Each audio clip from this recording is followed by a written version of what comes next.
இது கதையெல்லாம் நிஜம். நான் கேரளாவில் பிறந்து வளர்ந்தேன். செல்லமா வளர்ந்தேன். 5ஆவதா பிறந்த என்னைய கடைக்குட்டியா ரொம்ப செல்லமா வளர்த்தாங்க. அம்மா, அப்பா கொஞ்சம் வயசானவங்க. அதனால நான் ஹாஸ்டல்லேயே தங்கி படித்தேன். ஸ்கூலு, காலேஜ் எல்லாமே. நான் நல்லா டிகிரி முடித்தேன். அடுத்து கல்யாணம் பண்ணாங்க. கல்யாணம் ஆன அன்னையிலேருந்தே சண்டை ஆரம்பிச்சது. அன்னைக்கே என்னை அடிச்சாரு. காது பிஞ்சு, தோடெல்லாம் பிஞ்சு, ரத்தம் வர ஆரம்பிச்சிருச்சு. அப்போ இருந்தே எங்களுக்கு மனஸ்தாபம் ஆக ஆரம்பிச்சிருச்சு. எங்கள் மாமியார் வீட்டில் என் கணவரை தவிர எல்லாருமே வந்து கவர்மெண்ட் ஸ்டாஃப்ஸு. இவர் ஒரு பிரைவேட் ஸ்கூலில் வேலை பார்த்தாரு. நான் மெடிக்கல் ஃபீல்டில் இருந்தேன். அதனால் எனக்கு ஒரு கோட்டர்ஸ் தந்தாங்க. எப்போ வேணாலும் என்னை ஹாஸ்பிட்டலுக்குள்ள கூப்பிடுவாங்க வேலைக்கு. அப்படின்றதுனால இவரை நான் கோட்டர்ஸ்க்கு கூப்பிட்டேன். ஆனால் அவங்க அம்மா அங்கே வந்து விட மாட்டேன்ட்டாங்க. இவர் எனக்காக வந்து கூட இருந்தார். அதனால் எங்களுக்கு எந்த பிரச்சனையும் இல்லாமல் கொஞ்ச நாள் ஒரு 3 மாதம் ஓடிச்சு. இங்கேருந்து அங்கே ஸ்கூலுக்கு வேலைக்கு போயிட்டு வருவார். அந்த கேப்பில் அவங்க அம்மா ஏதாவது சொல்லி எங்களுக்கு பிரச்சனையை உண்டாக்கிடுவாங்க. அதை எல்லாமே தாங்கிட்டு தான் நான் வாழ்ந்துட்டு இருந்தேன். ஆனால் அவங்க அம்மா சொல்கிறதெல்லாம் கேட்டு வந்து என்னை அடிக்க ஆரம்பித்தார். ஈகோ ப்ராப்ளம் வந்துருச்சு. அவரை விட நான் அதிகமாக சம்பாதிக்கிறேன் அப்படின்றதுனால. அதனால் கொஞ்ச நாள் கழிச்சு நான் கன்சீவ் ஆன அன்னையிலேருந்து இப்போ பையன் 6வது படிக்கிறான். இப்போ வரைக்கும் அவர் வந்து பையனை பார்க்கல. எங்கள் 2 பேத்துக்கும் மனஸ்தாபம் வந்து கடைசியில் டைவர்ஸ் ஆகி முடிஞ்சிருச்சு.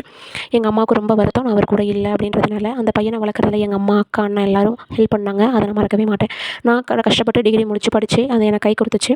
நான் எல்லா பக்கம் போய் வேலை பார்த்தேன். நல்ல சம்பளத்தில் இருக்கேன். ஆனால் ஒரு துணை இல்லை அப்படின்றதுனால எங்கள் அம்மாவோட வற்புறுத்தல்னால 2வது கல்யாணம் பண்ணேன். சந்தோஷமாக தான் இருந்தோம்.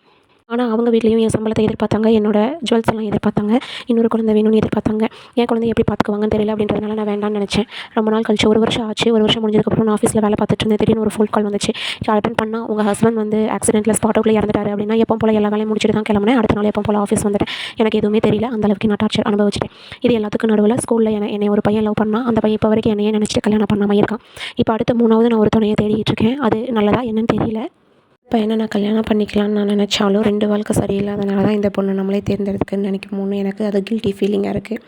அதே மாதிரி 3வது துணை அமைஞ்சாலும் அது நல்லதாக அமையுமா அப்படின்றதும் எனக்கு டவுட்டாகவே இருக்குது. எனக்கு என்ன முடிவெடுக்கிறதுன்னு தெரியல. ஆனால் நான் நல்லா சம்பளத்தில் இருக்கேன். நான் இப்போ பிஹெச்டி பண்ணிகிட்ருக்கேன், டாக்டரேட்டு. என் பையனும் நல்லா படிச்சுட்ருக்கான். நான் கோட்ரஸில் தான் இருக்கேன். எனக்கு வந்து ஒரு நல்ல வழி சொல்லுங்கள். இந்த பொண்ணோட வாழ்க்கையில் இந்த ஹஸ்பண்ட் இல்லாமல் இந்த பொண்ணால் இந்த பையனை படிக்க வச்சு ஆளாக்க முடியும். படிக்க வச்சுட்டு ஆனால் அவங்க ஃபர்ஸ்ட் ஹஸ்பண்ட் திரும்பி வந்து மறுபடியும் மன்னிப்பு கேட்குறாரு. ஆனால் அந்த பொண்ணு திரும்ப ஏற்றுக்க முடியுமா? நிலையில் இதுலேருந்து என்ன தெரியுதுன்னா, ஒரு ஆண் இல்லாமல் பெண் வாழ்ந்து காட்ட முடியும். ஆனால் பெண் இல்லாமல் ஆண்னால் வாழவே முடியாது.